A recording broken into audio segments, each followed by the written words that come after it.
동방의 박사들이 아기 예수께 와서 경배합니다. 비록 작은 고을 베들레헴에 오셨지만, 비록 짐승의 구유에 누이셨지만, 그러나 예수님은 어디까지나 하나님이시고 하나님의 아들이시고 왕이십니다. 그러므로 경배를 받으셔야 합니다. 동방의 박사들만이 아니라 천지 만물이 사실은 오신 예수님을 경배해야 하는 것입니다. 그런데 동방의 박사들, 또 저들 밖에, 누가복음 2장에 보면 저들 밖에 한밤중에 양치던 목자들, 그들이 경배했습니다. 그리고 천군 천사들이 찬양합니다.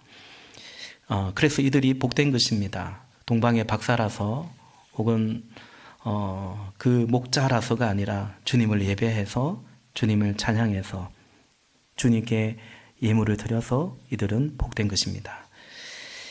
이들은 헤롯 왕보다도 또 로마의 황제보다도 복됩니다. 사람들에게 경배를 받는 그 건세자들보다 주님을 경배하는 이 목자들이, 이 동방의 이방인들이 더 복된 것입니다. 오늘 본문의 동방의 박사들은 이렇게 말합니다.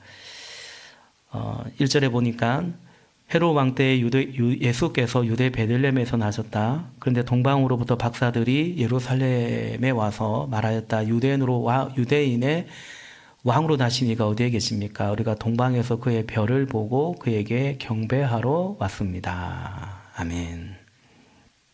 유대인의 왕으로 나신 이가 어디에 있는지요? 이들은 유대인이 아니잖아요. 당신들 유대인의 왕으로 나신 이가 어디에 있는가요? 우리가 동방에서부터 이들이 별 전문가들이거든요. 천문학자, 점성가들이거든요. 별을 보고 그에게 경배하러 왔다. 그에게 경배하러 왔습니다. 이렇게 말합니다. 그러자 헤롯 왕은 8절에 보니까 그들을 베들레헴으로 보내며 말하였다. 가서 그 아기를 샅샅이 찾아보시오. 찾거든 나에게 알려주시오. 나도 가서 그에게 경배할 생각이요. 이렇게 말합니다. 찾거든 알려주시오. 그에게 경배할 생각이요. 동방의 박사들은 그에게 경배하러 왔다. 이렇게 말하는데 헤롯 왕은 그에게 경배할 생각이라 이렇게 말합니다. 여러분, 이 둘의 차이가 얼마나 다를까요? 물론 헤롯 왕의 이 말 자체도 거짓입니다마는, 그러나 사실일지라도 내가 그를 경배하노라, 경배하겠다는 것과 경배할 생각이라는 것은 엄연히 차이가 있습니다. 예수님이 이 땅에 오셨는데 사람들의 반응이 극명히 갈립니다. 무엇보다 예수님 앞에서 예배하는 것에서, 경배하는 것에서 선명하게 구분됩니다. 동방은 이제 아라비아, 바벨론, 지금의 이라크 지역이고요. 박사들, 점성술가, 이렇게 점쟁이가 아니라 전문학자들로 보는 것이 정확합니다. 당시로는 가장 뛰어난 학문을 겸비한 그야말로 박사들입니다. 그러나 어디까지나 이들은 이방인들입니다. 헤롯은, 이 당시 헤롯 왕은 원래 에돔 사람인데 본문의 헤롯은 헤롯 대왕입니다. 로마가 엄연히 지배하는데도 불구하고 영주 분봉왕 같은 그런 권세를 얻은 거죠. 얼마나 정치와 처세에 능한지 폭정을 하면서도 유대인들의 민심을 얻고자 때로는 사제를 털어서 기근 때 양식을 공급해 주기도 하고, 또 유대인들이 가장 바라는 그 성전도 재건해 주었습니다. 복음서에 나오는 예수님 때의 예루살렘 성전이 바로 이 헤롯이 재건한 헤롯 성전이었던 거죠. 근데 여러분, 로마의 황제가 본다면 헤롯 왕의 이런 모습들 매우 우스울 것 같습니다. 엄청난 권세를 가진 분봉왕이거든요. 근데 로마의 황제가 볼 때는 지가 무슨 왕이겠어요? 왕은 무슨 왕입니까? 사실은 꼭두각시에 불과한데 말이죠.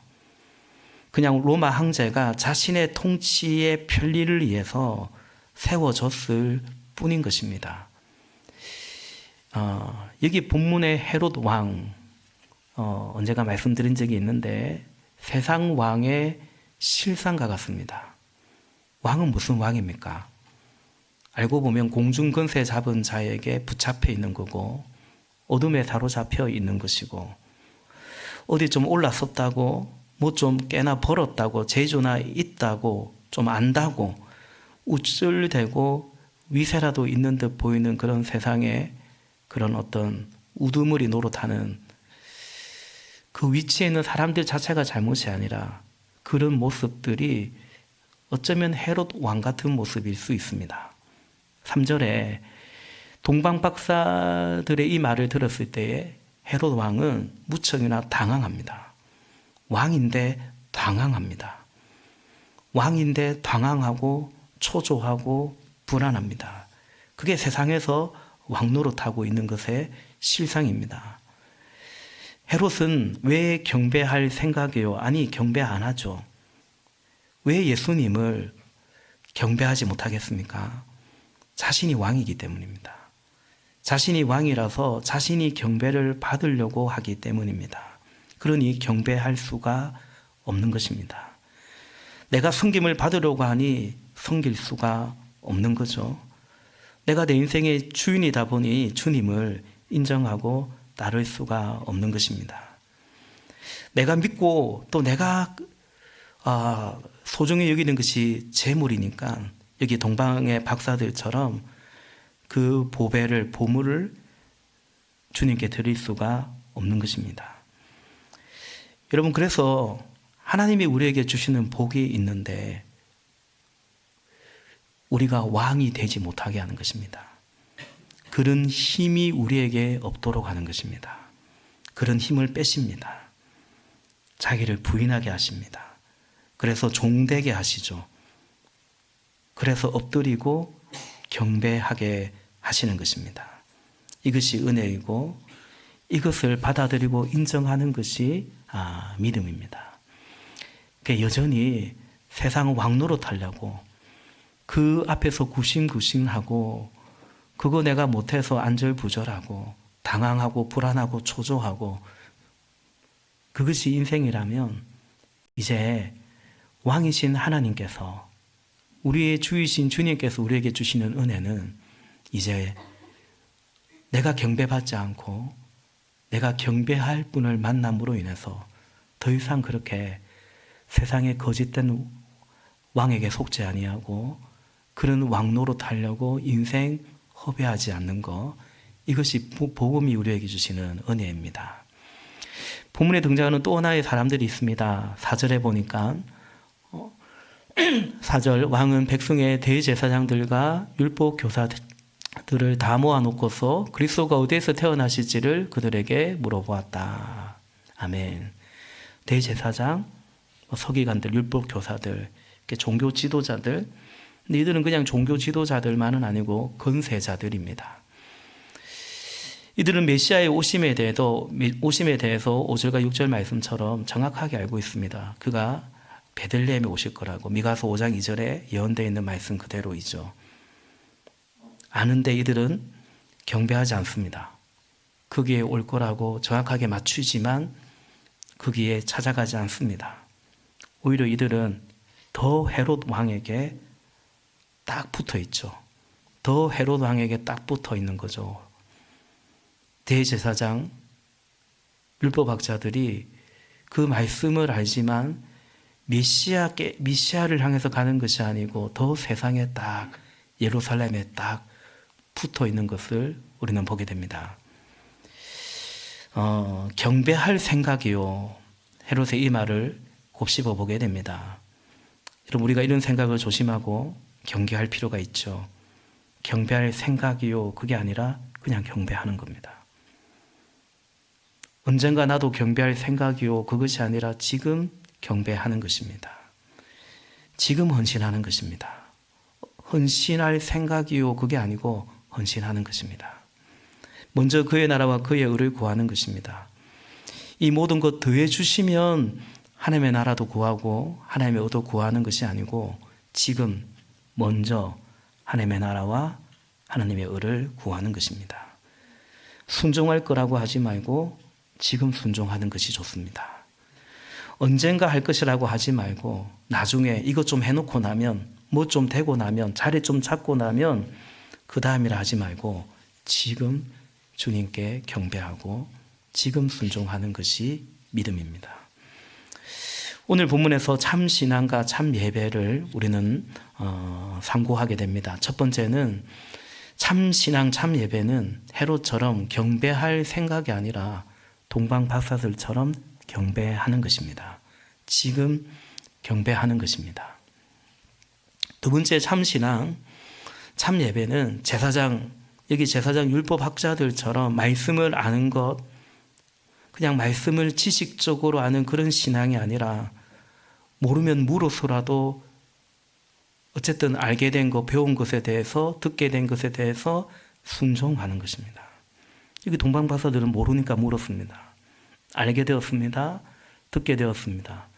그것에 순종하니까 미가서 5장의 2절의 말씀을 알고 있던 성취된 이 말씀의 현장에서 대제사장 율법학자들은 그 현장에서 빠져 있지만 이 말씀을 듣고 그대로 따라 순종한 베들레헴으로 찾아간, 별을 보고 찾아간 동방박사들은 그 하나님 말씀의 성취의 현장에 오히려 이들이 있었던 것을 보게 됩니다. 여러분, 지난주일 말씀처럼 참 신앙 그리고 예배는 말씀에서 자신을 빼지 않는 것입니다. 이런 얘기 종종 듣습니다. 머리로는 아는데 가슴에 뭐 내려오지 않는데요. 목사님, 제가 머리로는 아는데요. 가슴에 뭐 내려오지 않는다. 뭐 피가 안 흐르는 건가? 어쨌든 가슴으로 내려오지 않는다. 와닿지가 않는다. 그냥 뭐 그래 하지만 때로는 야단칠 때도 있습니다. 왜 그런 줄 아니? 네가 머리로만 알기 때문이지. 그 머리로만 안다며, 가슴으로 와닿지 않는다며, 머리로만 알기 때문이지. 머리로만 알기 때문이라고. 그 말씀을 머리로만 알고 자기는 그 말씀에서 팍 빠져버리기 때문이라는 거죠. 지난 주일에 하나님의 말씀, 하나님의 계획은 여자의 후손으로 동정녀를 통해서 한 아기로 다윗의 가문으로 그렇게 구주가 오시는 것이 하나님의 계획이라고 했어요. 근데 그렇게 그 계획을 이루고자 하나님이 택한 여인은 마리아라는 여인이죠. 요셉이라는 정혼한 남녀 아닙니까? 이들의 계획에는 그런 생각이 없었거든요. 이제 내년에 결혼해서 애 놓고 행복하게 살아야지. 그 생각이었죠. 근데 이들은 하나님의 계획을 받아들이지 않습니까? 무슨 뜻입니까? 그 많은 오실 그리스도에 대한 그 많은 예언의 말씀이 그 말씀에서 이들이 빠지지 않으니까 그 말씀이 성취되는 거죠. 그 영광을 누리게 되는 거죠. 물론 그에 따른 순종에 따른 대가지불이 있고 이 땅에서의 고난도 있고 시련도 있지만 그러나 그 말씀을 누리게 되는 거죠. 오늘 여기 제사장들, 율법학자들, 메시아 오심을 알지만 그 아기 예수께 경배하러 가지 않으니까 메시아를 만나지 못하는 거죠. 메시아를 통해 주시는 구원을 이들은 누리지 못하는 거 아닙니까? 다시 한번 말씀드립니다. 사랑하는 형제자매 여러분, 말씀에서 나를 빼지 마십시오. 그래서 참 신앙과 참 예배자가 되기를, 그 말씀의 복을 누리시기를 주의 이름으로 축복합니다. 세 번째 참 신앙, 참 예배는 예배 자체가 목적인 것입니다. 동방박사는 이 먼 길을 그에게 경배하러 왔습니다. 그리고 정말 경배하고 뭐 다른 거 하지 않고요, 돌아갑니다. 그냥 경배하러 왔다가 경배하고 돌아갑니다. 예배 그 자체가 목적이고 이유였음을 봅니다. 여러분, 우리의 예배가 그런 예배이기를 원합니다. 이 예배를 통해서 내가 뭘 좀 얻어가겠다. 이 예배를 통해서 내가 이런 걸 좀 어떻게 해보겠다. 예, 하나님이 그런 은혜도 주시고 복도 주실 건데요. 근데 예배 자체가 목적이기를, 그 말인즉 하나님 그분이 우리 삶의 목적이고 이유이고 영광이기를 바라는 것입니다. 마지막 참 예배, 참 신앙은 예물을 바치는 것입니다. 동방박사의 예배가, 오늘 동방박사의 경배가 11절에 있죠.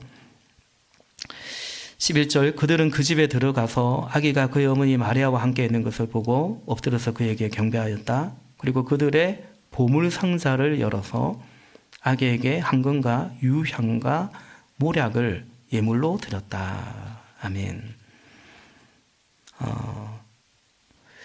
엎드려서 그에게 경배했습니다. 예배란 엎드려서 경배하는 것입니다. 이거는 예배의 의원적인 정의도 그러합니다. 엎드려서 경배하는 겁니다. 물구름이 앞을 쳐다보는 것이 아니고요. 이래 물구름이 앞을 쳐다보는 게 아니고요. 지금은 앞을 봐야죠. 눈을 뜨시고. 예. 예배는 엎드림입니다. 예배는 고개 빳빳이 드는 게 아니고 예배는 주님 앞에 엎드리는 것입니다. 오늘 우리의 예배가 이런 예배가 되기를 바라는 거죠. 우리가 주일날 예배를 위해서 기도할 때마다 자주 하는 기도가 뭡니까? 우리 예배에 다녀갔다는 것으로 만족하지 말고 하나님이 이 예배를 받기를 사모하고 하나님 만나기를 사모하며 예배하자고 초청하죠. 기도하죠. 구경하지 말고 예배 좋다 안 좋다 평가하지 말고 예배는 하나님 그분 앞에 엎드리는 것입니다. 그리고 예배란 하나님의 하나님됨을 높이는 것입니다.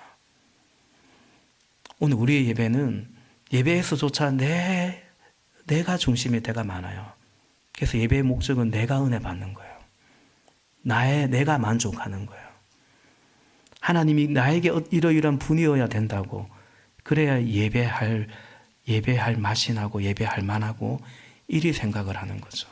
예배 집례자들도 설교자들도 그래서 예배를 생각할 때 하나님 영광 받기를 기도하기보다 사람들 좀 은혜 받았으면 좋겠다. 여기에 훨씬 마음이 사실 가기도 합니다. 가만히 두면, 하나님 앞에 엎드리지 않으면 그냥 우리가 좋으면 좋은 예배처럼 되는 것 같아요. 오늘 동방박사가 예수님께 경배하는데 어떤 예수입니까? 예수님 어떤 예수예요? 아기 예수예요. 고데기에 쌓여 있고 구유에 눕혀 있고 엄마 품에 안겨 있는 아기 예수예요. 이 아기이기 때문에 예수님이 이 동방박사들에게 뭐 해준 것이 없어요. 기적을 베푼 것도 아니고 물론 말씀 한 구절 들려주지도 않았어요. 아기 예수예요. 동방박사들을 위해서 어쨌든 이때는 십자가에 죽은 것도 아니고 부활하고 성천하신 분도 아니에요. 예수님이 분명 그런 기적과 구속의 역사를 이루셨지만 지금 이 동방의 박사들이 경배한 주님은 그냥 아기예요. 아무것도 하지 않았고 아무 말도 하지 않으셨어요. 박사들이 바로 그 아기 예수께 경배하는 거예요. 예배합니다. 왜냐하면 비록 아기라 할지라도 이분은 하나님의 아들 그리스도이시기 때문인 것입니다.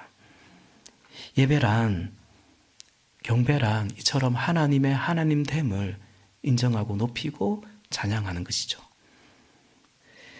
예배는 그런 것입니다. 주님은 나에게 이러이러해서 분명 그 점이 있죠. 하나님 내 삶에, 내 인생에 이러이러한 분이고 이렇게 역사하신 거 맞죠. 그러나 분명한 것은 그래서 꼭 예배하는 것이 아니라 우리의 예배를 받으시는 하나님이 하나님이시기 때문에, 주님이시기 때문에 예배하는 것입니다. 우리는 동방박사의 경배를 통해서 참 예배가 뭔지를 알게 되죠. 하나님 그분이기 때문에 예배하는 거예요. 이것은 곧 내 삶에 우리의 모든 상황 속에서 하나님은 하나님이라는 고백과도 같습니다. 이래야 하나님이고 이른이 하나님이고 그게 아니라 아기 예수일지라도 아무것도 아무 말씀도 내게 해준 것은 아무것도 없는 아기 예수일지라도 이 아기가 그리스도이시고 하나님이시기 때문에 메시아이기 때문에 예배하는 것입니다. 그래서 더 나아가 예배란 우리 예배를 받으시는 그분께 합당한 것이어야 됩니다. 아무렇게나 예배하지 하면 안 되고 그런 예배하면 안 됩니다. 하나님 그분의 격에 맞는 예배여야 됩니다. 시편 말씀에도 그 이름에 어울리는 합당한 영광과 존귀를 하나님께 바쳐야 된다 말씀하고 있죠. 11절의 박사들은 보배합을 보물 상자를 열어서 그 안에 황금과 유향과 모략 다 값진 것들입니다. 보물입니다. 보물을 드립니다. 보물을 드린 이유는 그 귀한 보물을 드린 이유는 이분이 이것보다 더 보물이기 때문인 거죠. 그렇지 않습니까? 보배이신 주님이기 때문에 동방 박사들은 보배를 바칩니다. 좋은 것은 다른 데 드리고 주님께 허들의 것을 드려서는 안 됩니다. 말라기 때 백성들이 그런 식으로 예배했습니다. 그거 너희 총독에게나 줘봐라. 그들이 받겠느냐. 총독도 못 받는 것을 어떻게 하나님께 드립니까? 크리스마스예요. 성탄절을 기념해서 막 선물을 해요, 사람들이. 남자친구에게, 여자친구에게.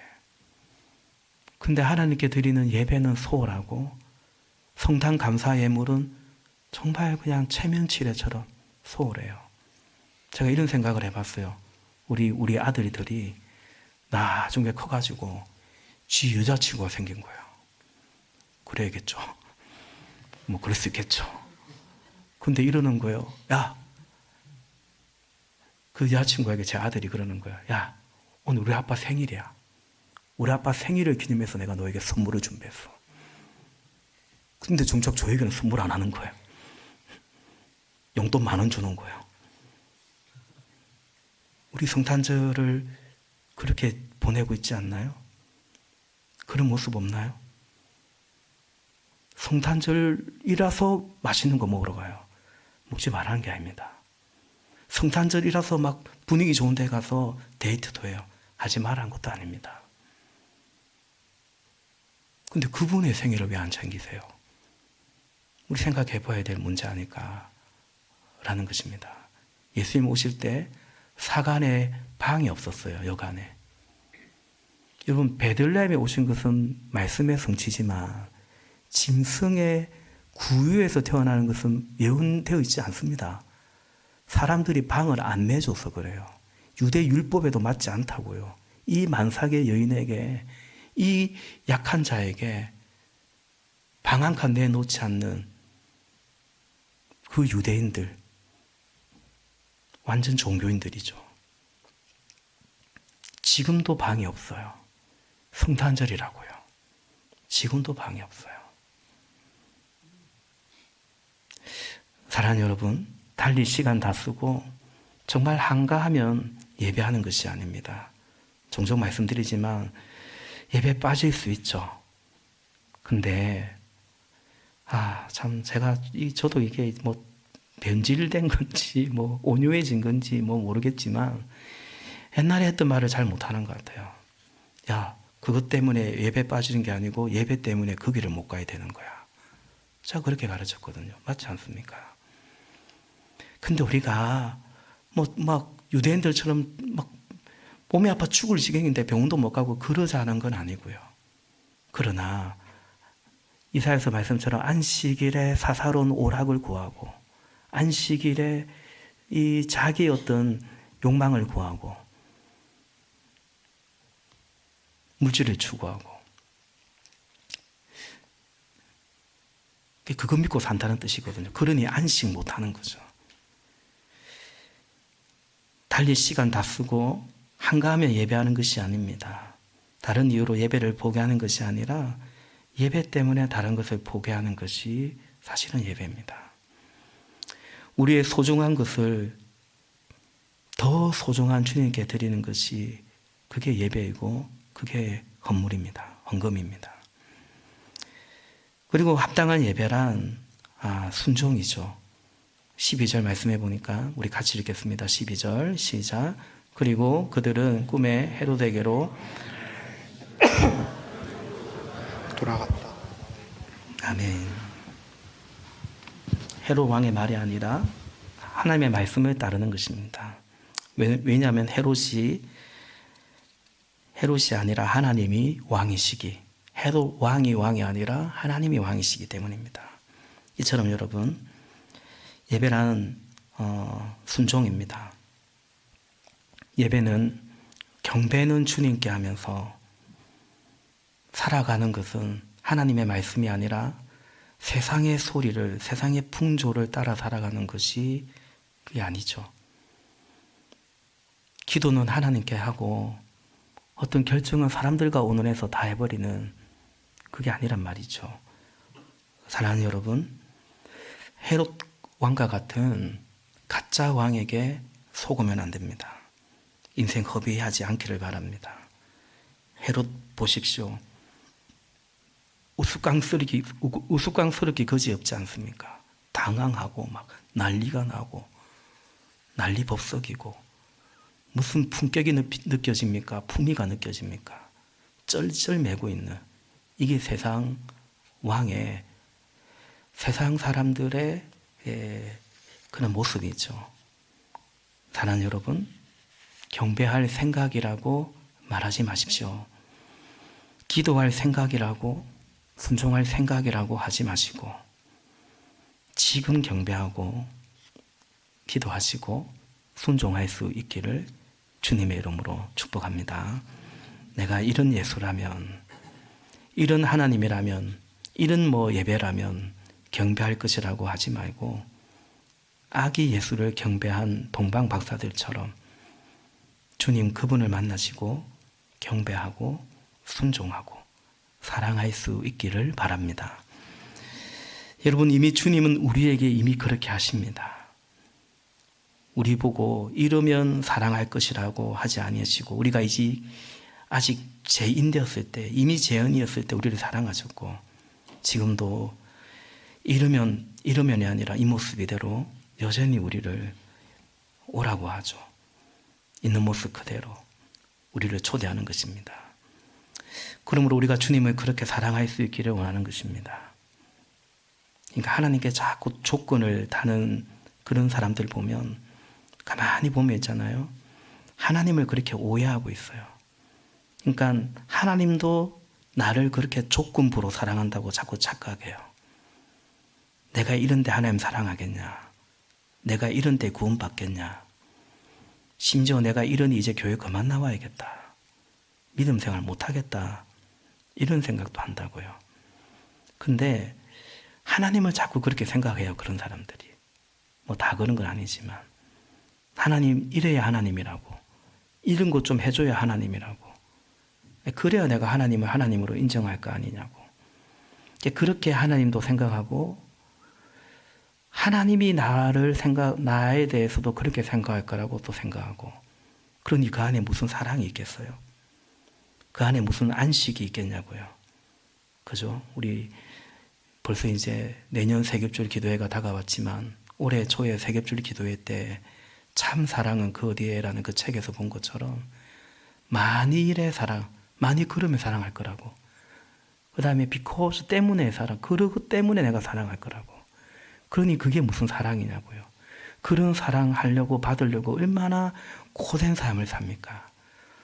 만약 그러면 내가 사랑받을 것 같고, 그 조건을 채우면 그 이유 때문에 내가 사랑받을 것 같고, 사랑의 노예가 되는 거예요. 그래서 아니요, 그냥 이 모습 이대로 그럼에도 불구하고 사랑하시는 그 사랑, 하나님이 우리를 그렇게 사랑하신다는 사랑을 경험할 수 있기를 바라고, 이 땅에 오신 그 주님을 만나기를 원하고, 하나님의 은혜 가운데 우리도 주님을 그렇게 사랑하고 예배할 수 있기를 바라는 것이죠. 그 주님을 만나시고 경배하고 사랑하시기를.